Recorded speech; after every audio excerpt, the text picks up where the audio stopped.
I now want to talk about setting goals.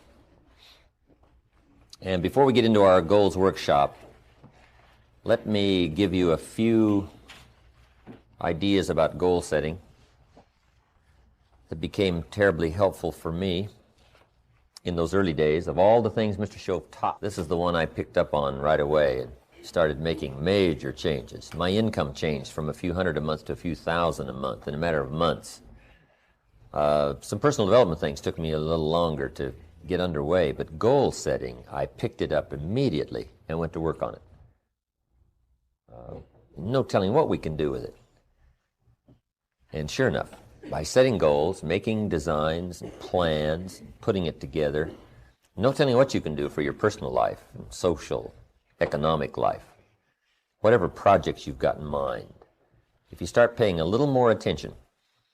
Mr. Shoaff said to me, Mr. Rohn, you've always set goals, but before now you've probably done it haphazardly and spasmodically rather than deliberately. And that's a good thing to note. We've already set goals, only we just haven't done it really thoughtfully and carefully and with plan and with intent and with deliberation and consistently.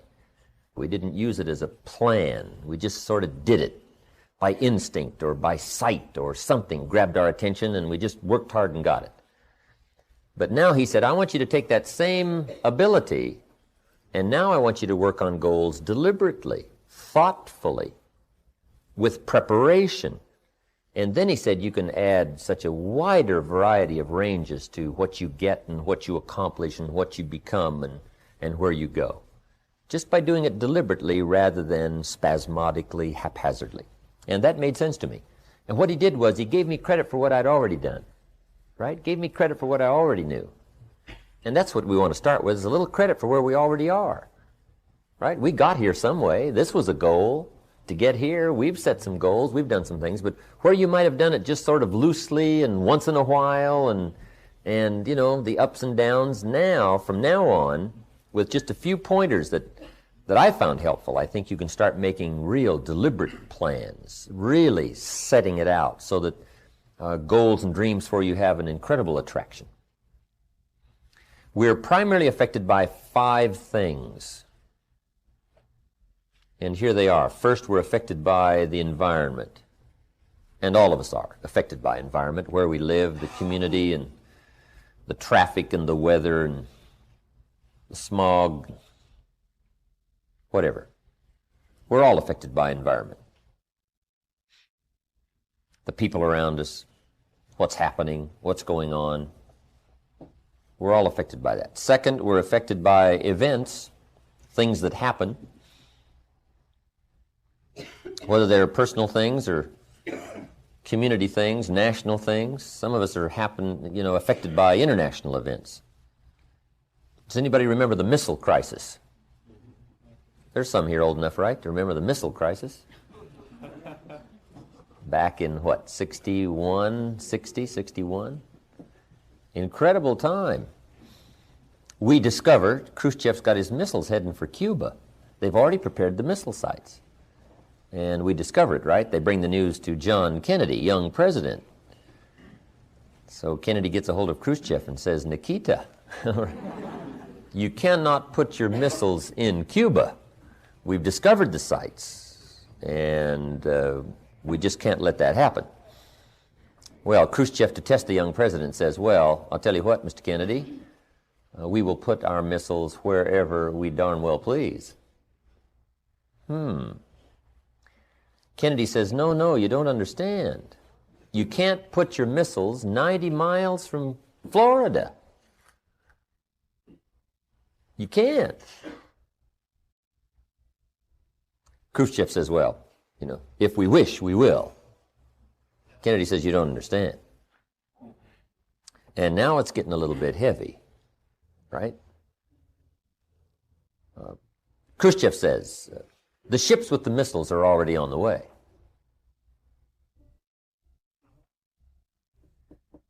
Kennedy says, you don't understand. We won't let them arrive. Now it is getting heavy, right? Some of my friends were booking passage to Australia. Right? Let us get on the other side of the world. Khrushchev says, if you touch my ships, we got war. Kennedy says, well, maybe you don't understand. If it is war, you will cease to exist. People were buying bomb shelters. Remember back then? Digging holes in their backyard. Getting ready. It was an event that affected us all. And I think Dean Rusk, Secretary of State at the time, put it best. He said, Kennedy and Khrushchev were staring at each other, and fortunately, Khrushchev blinked. And he decided he'd better take his missiles and go home, which he did. And the whole world breathes a little easier, right? Events that affect us all. Third, we're affected by knowledge. Whatever you've learned up until now affects you. The books you've read, the experience you've come into possession of, the awareness you've accumulated up until now in your life certainly affects you. Next, we're affected by results.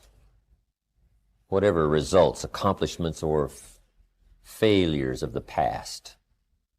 All those affect us. The current economic results you have.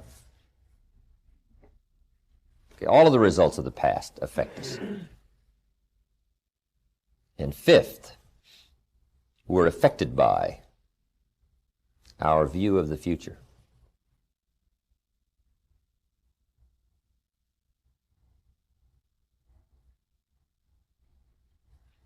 Now, of all of these 5 things I've mentioned,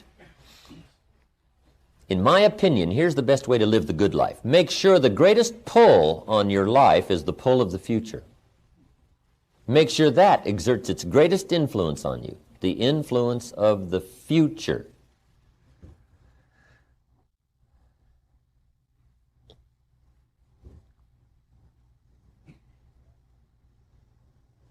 Now, see, some people are mostly affected by the environment. They're mostly affected by their associations. They're mostly affected by what's going on around them. Some people are affected by the past, the failures, what they haven't done, what they haven't got, or some tragedy. They've let that take the greatest toll and make the greatest claim on their lives. But if you really want to live what's known as the good life, unique lifestyle, make sure the future has the greatest influence on you. Now, there's 2 ways to face the future. One is with apprehension, being afraid of the future, being uncertain. The what if this happens game I used to play. What if the money goes wrong? What if the government doesn't do well? What if there's war? This what if game you can play on the negative side. And sure enough, it is not that difficult. If you don't discipline your mind, if you don't discipline your awareness, it is not that difficult to be apprehensive about tomorrow, about next week, next month, next year, the future. Okay, that's one way to face the future, with apprehension. Here's another way to face the future, with anticipation.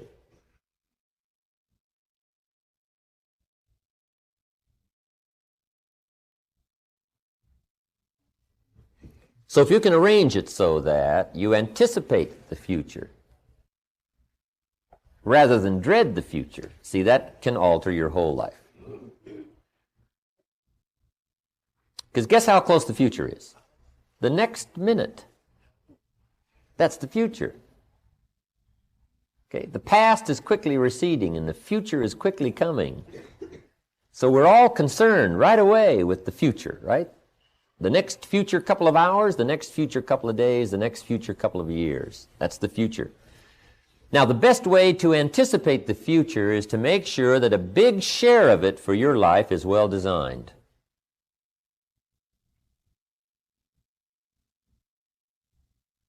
Some of the future we anticipate simply by speculation. It looks like humans are figuring out better ways to do things. We anticipate the coming explosion in electronics and all of the things that are being invented for our safety and comfort and productivity. We can anticipate, conquering some diseases, finding a cure for cancer.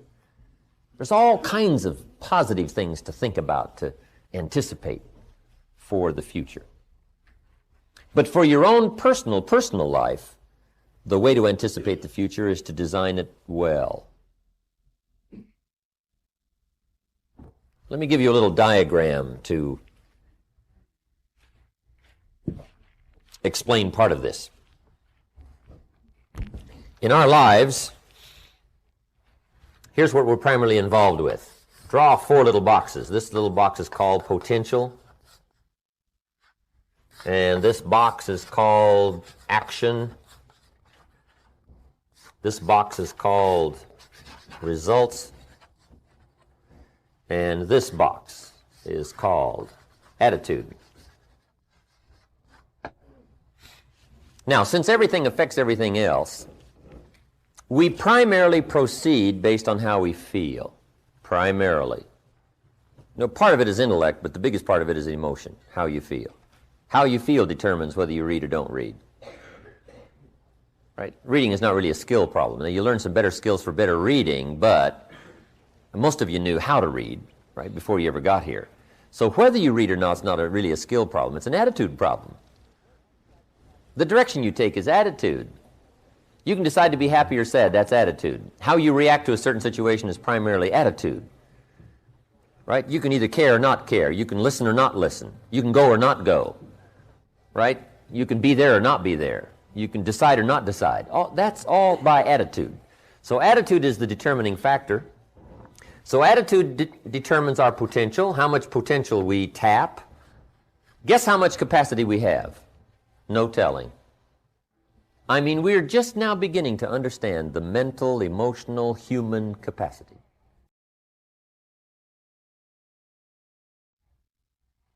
Our lives are far too brief for the capacity, for whatever mystery that is. In one of the old world sayings, it says, we get too soon old and too late smart. Now, it isn't that we couldn't be smarter, but it just seems as though life is so brief, we just don't really have a chance to tap in on all of our mental and emotional and awareness capacity. But that's one of the mysteries of life, and it's meant to ponder, I'm sure. But depending on how much potential we tap, that really depends on how we feel. Now, if we don't tap much potential, of course, we're going to have a poor action plan. The person says, well, I'm not getting there early and leaving late if this is all they're paying. Most everybody wants to know. Not most everybody. Some people want to know. How little can I do and how much can I get? I found it a bit disturbing when I got to Australia. I found the people incredibly vigorous, but I also found that they were trying to figure out ways to work less and less and less and earn more and more and more. Have you heard of that philosophy? The question was, how little can we do and how much can we get? Remember, everything has 4 parts. Everything has 4 parts. 1 is cause. 2 is effect. 3 is direction. And 4 is destination.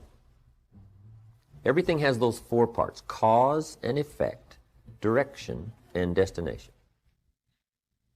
See, the philosophy that says we want to work less and less and less and earn more and more and more puts us on a certain direction. And I'm sure everybody will agree to that. Now, the ultimate end of the philosophy is, can we finally not do anything and get it all? Right? That's the final destination of the philosophy. Can we do less and less and less and earn more and more and more? Now, the people who go for that philosophy usually say, no, we don't want to take you that far down the road. because that would be bankruptcy for all of us, which is true. Right? They say, we don't want to take you that far down the road. Well, now the next question is, how far down that road do you want to take us? See, there's always a danger point, right, of going down one road too far, because sometimes when momentum is created, demise is soon. You cross the line of no return once you go too far. So you've always got to be careful of your philosophical approach to make sure the direction you're going and the ultimate destination. Because one of the major questions for all of us to ask, if you keep pursuing your present plan that you've been engaged in for the past year, where will it almost ultimately take you in the next 10, 20 years? Because one of the major questions to ask is, 10 years from now, you will surely arrive. The question is, where? Where are you headed with your current reading schedule? Where are you headed with your current philosophical position? Where are you headed with your current attitude toward the potential you tap from your own abilities and the action plan you have? Where will you finally wind up? See, those are major questions. What we all want to make sure is that what we're doing is taking us in the direction we want to go and will cause us to arrive where we want to arrive. Otherwise, sure enough, 5, 10 years from now, you could wind up being where you don't want to be, wearing what you don't want to wear, driving what you don't want to drive, living where you don't want to live. Now's the time to fix the next 10 years, right? Now's the time to come to some better philosophical conclusions. But we're all affected by this, how we feel, the potential we tap, the action we take. Now, the action we take brings a certain amount of results. If we've got a poor plan tapping little potential, what kind of results do we get? Awful. Now, if you've got bad results, how do you feel? Since everything affects everything else. Yeah, lousy. That's a good word. Lousy. Now, if you feel bad, what kind of potential do you? How many classes do you take? How many skills do you learn? You just don't go, right? Now you've got a poorer plan. You get there later and leave earlier. Figure out a way to do less instead of more. And that brings poorer results. Inflation finally starts eating you up here. Now you really feel bad. Now you're not going to tap very many of your skills. You're going to come up with a poorer plan, poorer results. And this cycle now is going down. And almost everything is either cycling up or cycling down. Nothing ever just sort of hangs in there. Right? Life is sort of like riding a bicycle. You either got to get on or get off. You know, get going or get off. You know, you just can't hang in there. Right? We're either climbing or sliding. We're growing or dying. And how we feel in the cycle of events that are happening in our lives is usually either taking us up or taking us down. Now, if we're going down, we got to step in here somewhere and change all this. Now, question. To change the cycle of what is happening in your life, where do you step in to change this whole process? Attitude. We only proceed from how we feel. Now, what you know determines how you feel, but what happens to you determines how you feel. Humans have the incredible ability to finish the future before they start it.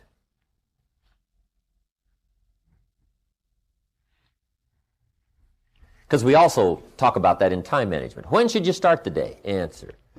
Don't start the day until you have it finished. Question. Is it possible to finish something before you start it? Answer. Of course, humans have this unique ability. It's like building a house. So you don't start building your house till you have it finished. You mean you can finish a house before you start it? Yes. It would be dumb to start it until you had it finished. Okay? We finish it by plan. We finish it by design. Now then, goals can become like a magnet. What you want now is the pull of the future. Now, some things will pull just because intellectually you're aware of the potential and the possibility of the future. That will pull. The discoveries and what can happen and the economy and living in this unique country and the market possibilities and the potentials. I mean, you can get excited about that, simply intellectually. However, for the real pull on your constructive life to progress, now you've got to design the future for your personal life in order for it to pull. But if you will design it well, it will pull. The goals will become like a magnet. Okay? They will start to pull. The better you define them, the stronger they pull. Now, the next part here is give reasons for your goals. And we'll get into that when we get to the goals workshop. But just make a little note. The reasons for your goals. Purpose. And I have a little phrase for you that says, purpose is stronger than object.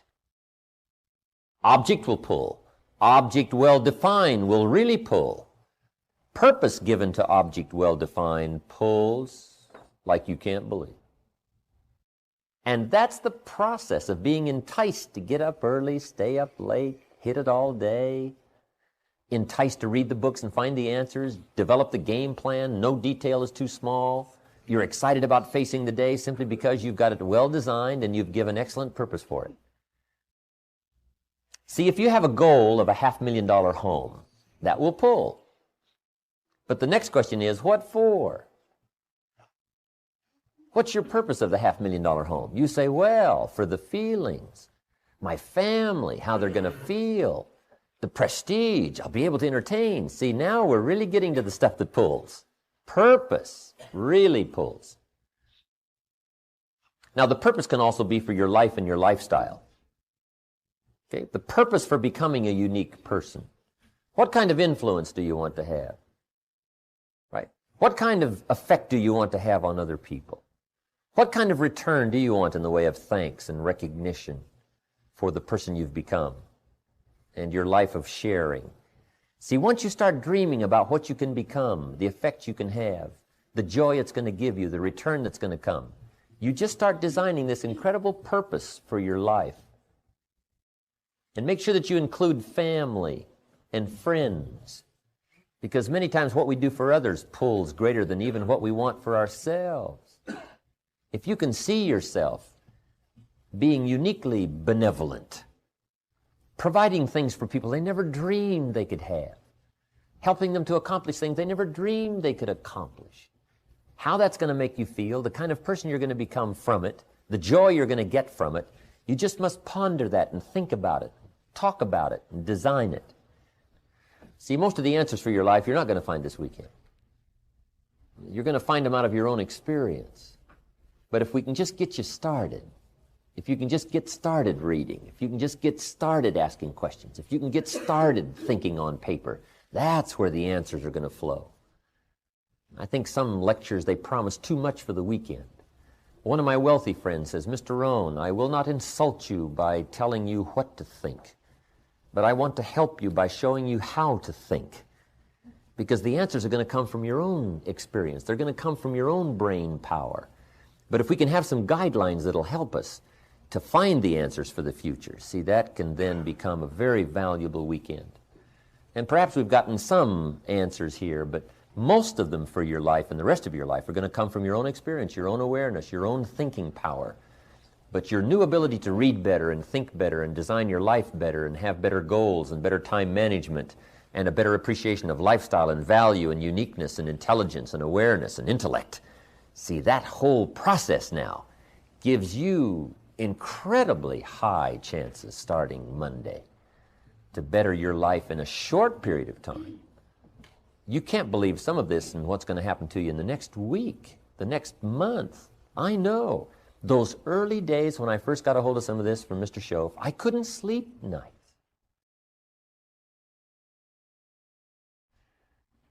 I couldn't believe that I discovered the man who was going to teach me how to be wealthy. It was just too much for me at first. It was unbelievable. I went down to 118 pounds. I mean, unbelievable. I almost wasted away. I was so excited. I couldn't eat. I lost my appetite. It's unbelievable. I'm just trembling with excitement to think that I found the answers for wealth, happiness, lifestyle, fortune, world travel, prestige, affecting people, personality. I couldn't believe I was on the beginning edge of all of that. And I got terribly excited. I finally got to where I could better manage my emotions and handle it a little bit better. But I'm telling you, once some of this opens up, especially in the early going, it is just incredibly exciting when you start thinking of what you can do and what you can earn, what you can become, the kind of person you can be, the influence you can have, and how far you can reach, how many you can touch. It's incredible. I'm still blown away by it all. Somebody asked me, you've been doing these seminars now 17 years. Doesn't it get a little old? And the answer is no. I'm just as excited about doing this one this weekend as I was doing my first one. In fact, I'm more excited about this one because I'm better. The first ones I was worried. This one I'm just sheerly excited because I know some of you out there are going to be where I was at age 25. And some of this stuff is going to explode on your consciousness and you're going to have some stories. And who knows, you may be writing your books, giving your seminars. And you're going to be sharing, maybe around the world. Who knows what'll come out of a weekend like this? And I know that. So that's what gets me excited. You never know who you're sharing with. You never know who you've recommended an idea to. You just don't know. And out of a room full of this many people, you know, serious about making changes and getting information, no telling what can happen from this. And the letters and the stories, I already know, because I've had it happen to me now over the last dozen years especially. But it can be exciting. Now, the major value of reaching a goal is not to have the goal,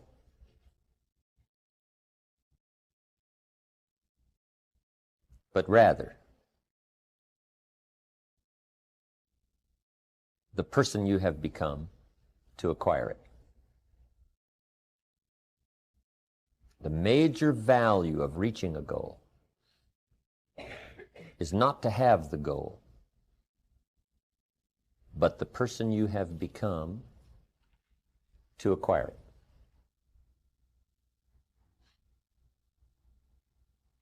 See, it's a worthwhile objective to become a millionaire. And the major reason is not to get the $1 million. The $1 million is second, third, fourth, no telling how far down the list it is. The real value is the person you became to acquire the money or the net worth. See, after you've become a millionaire, you could throw the money away and not lose very much. And the reason is because you get to retain the person you became, unless you throw yourself away.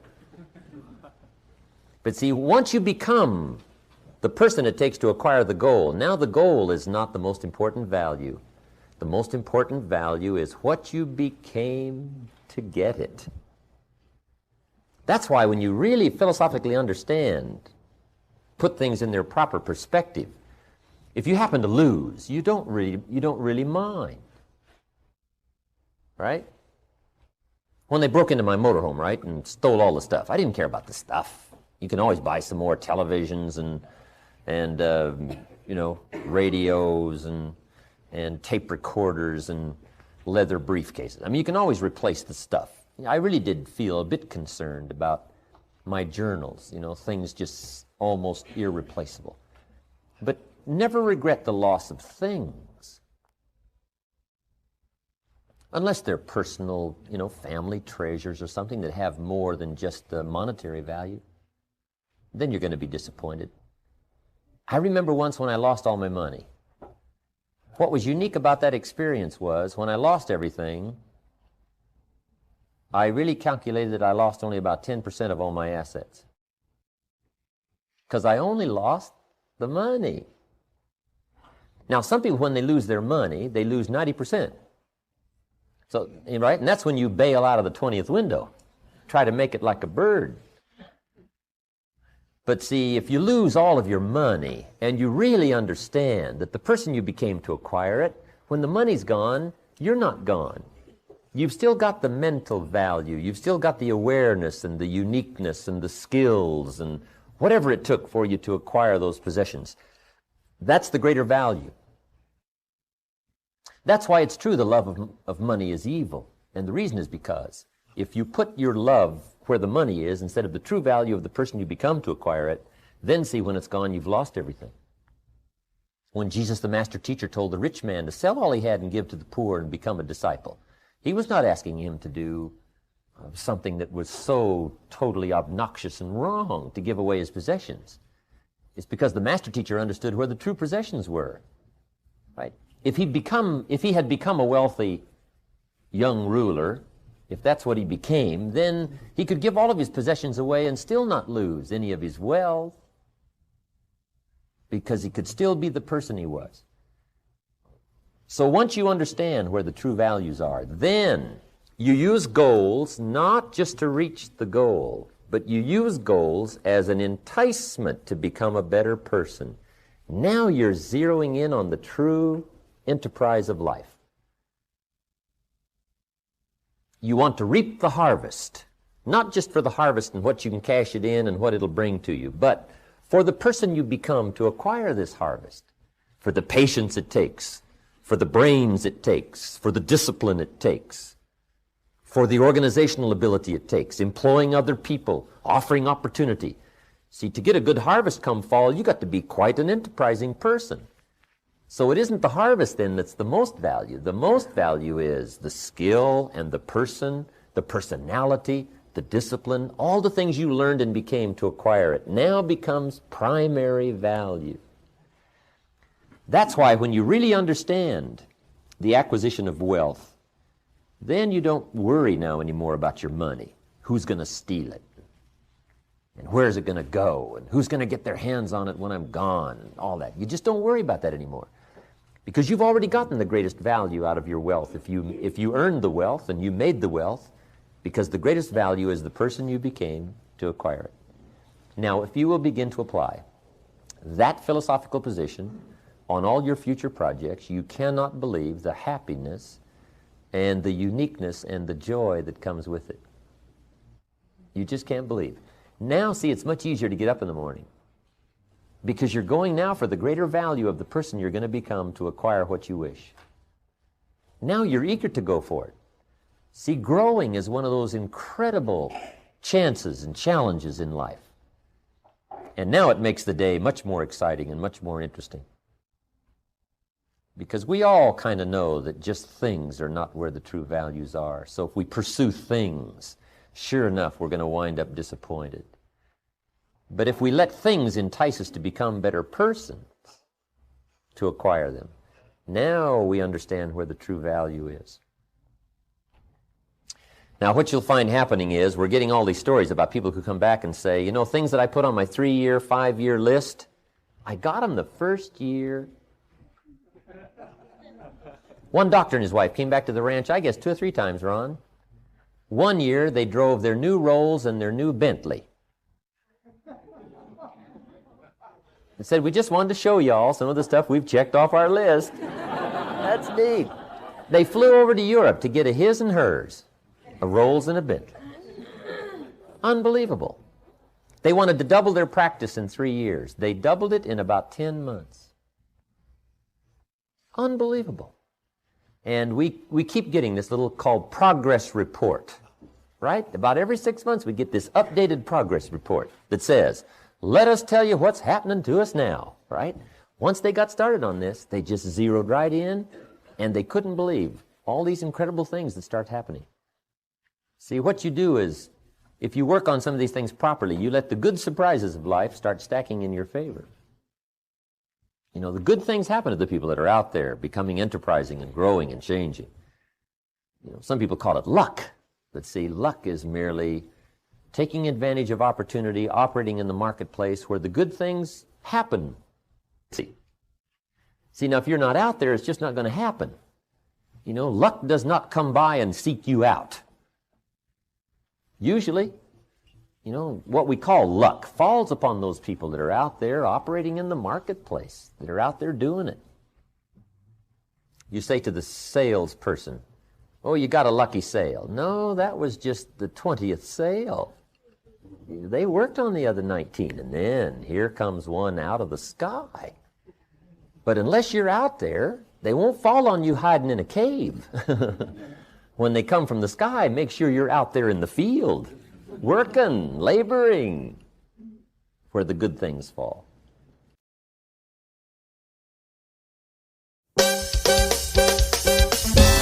Yeah! عمرو شريب مايك Promotional copy. كشي رويال تدان تريد يكون ستار